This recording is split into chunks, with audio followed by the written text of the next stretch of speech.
PSU banks, NBFC और financial institutions के लिए एक राहत की खबर।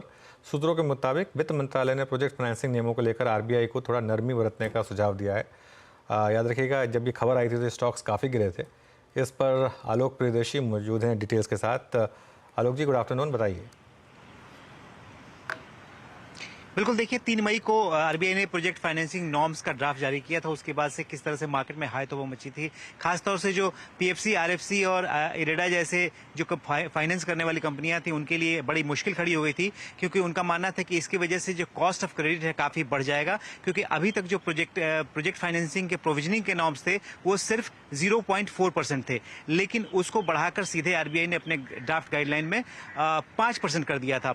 लिहाजा ये सारी परेशानियां चल रही थी। इसी बीच में जो सूत्रों से हवाले से खबर मिल रही है कि जो स्टेक होल्डर है DFS, department of financial services, वित्त मंत्रालय का विभाग, उसने अपना सुझाव आरबीआई को भेजा है और आरबीआई को बोला है कि इसमें जो नॉर्म्स हैं ये काफी सख्त हैं और इस पर नरमी बरतने का सुझाव दिया है। पहली जो बात कही है, उन्होंने कही है कि पब्लिक और प्राइवेट जो प्रोजेक्ट्स हैं उसमें आपको डिफरेंशिएट करना चाहिए, क्योंकि पब्लिक जो प्रोजेक्ट्स होते हैं उसमें गवर्नमेंट की बैकिंग होती है। लिहाजा अगर कॉस्ट ओवररन होता है वहां पर गवर्नमेंट उसको पेमेंट कर सकती है। लिहाजा यहां पर कोई प्रॉब्लम नहीं है। प्रॉब्लम प्राइवेट में आती है, वहां पर कॉस्ट ओवररन होने के बाद प्रोजेक्ट फंस जाते हैं। लिहाजा प्राइवेट और पब्लिक दोनों के नियम जो हैं वो एक जैसे नहीं होने चाहिए। दूसरा, उन्होंने कहा कि जो प्रोविजनिंग नॉर्म है अभी 0.4% था पहले, अब 5% आपने कह दिया है, ये बहुत ज्यादा है। इसको शुरुआती दौर में 1 से 2% रखना चाहिए। ये जरूरी है कि यहां पर सख्ती होनी चाहिए, लेकिन 1 से 2% ठीक रहेगा।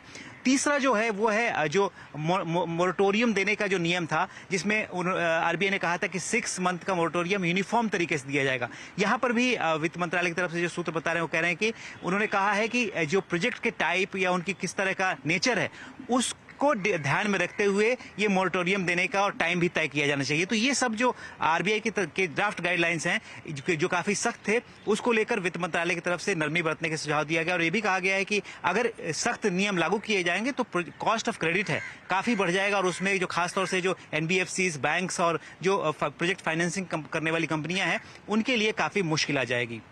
राइट, आलोक जी, बहुत बहुत शुक्रिया ये खबर रिविजिट करने के लिए। और आज जब खबर चली थी उसके बाद हमने एक अच्छा खासा मूव देखा था स्टॉक्स में, खासतौर से आरी